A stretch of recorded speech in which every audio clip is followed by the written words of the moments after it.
dem Feind gelungen, die Front in breiter Formation zu durchbrechen. Im Süden hat der Gegner Zossen genommen und stößt auf Stahnsdorf vor. Der Feind operiert jetzt am nördlichen Stadtrand zwischen Frohnau und Pankow. Und im Osten ist der Feind bis zur Linie Lichtenberg-Marsdorf-Karlshorst gelangt. Mit dem Angriff Steiners wird das alles in Ordnung kommen. Mein Führer, Steiner konnte nicht genügend Kräfte für einen Angriff massieren. Der Angriff Steiner ist nicht erfolgt.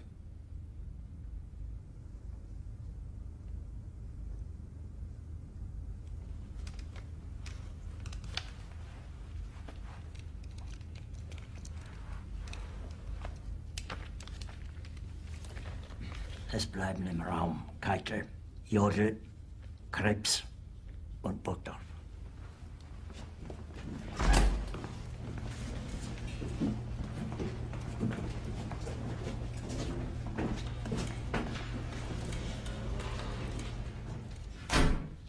Das war ein Befehl! Der Angriff Steiners war ein Befehl! Wer sind Sie, dass Sie es wagen, sich meinen Befehl zu widersetzen? So weit ist das also gekommen. Das Militär hat mich belogen! Jeder hat mich belogen, sogar die SS! Die gesamte Generalität ist nichts weiter als ein Haufen niederträchtiger, treuloser Feiglinge! Mein Führer, ich kann nicht zulassen, dass die Soldaten, die für Sie verbringen... Nicht als Feiglinge! Verreiter, Versager! Mein Führer, was Sie da sagen, ist ungeheuerlich. Die Generalität ist das Geschmeiß des deutschen Volkes! Sie ist ohne Ehre! Sie nennen sich Generale, weil Sie Jahre auf Militärakademien zugebracht haben, nur um zu lernen, wie man Messer und Gabel hält! Jahrelang hat das Militär meine Aktionen nur behindert. Es hat mir jeden nur ersichtlichen Widerstand in den Weg gelegt.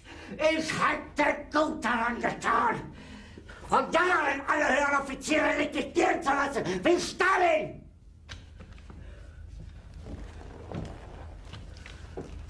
Ich war nie auf einer Akademie. Und doch habe ich allein auf mich gestellt, ganz Europa erobert. Verräter! Von allem Anfang an bin ich so verraten und betrogen worden. Es wurde ein ungeheurer Verrat geübt am deutschen Volke. Aber alle diese Verräter werden bezahlen. Mit ihrem eigenen Blut werden sie bezahlen. Sie werden es saufen in ihrem eigenen Blut. Bitte gerne. Jetzt beruhig dich doch.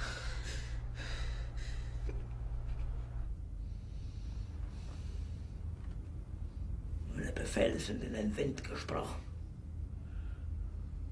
Es ist unmöglich, unter diesen Umständen zu führen. Es ist aus.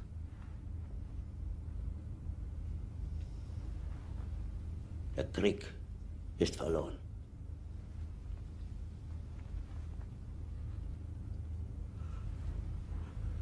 Aber wenn Sie, meine Herren, glauben, dass ich deswegen Berlin verlasse, irren Sie sich gewaltig. Eher jage ich mir eine Kugel durch den Kopf.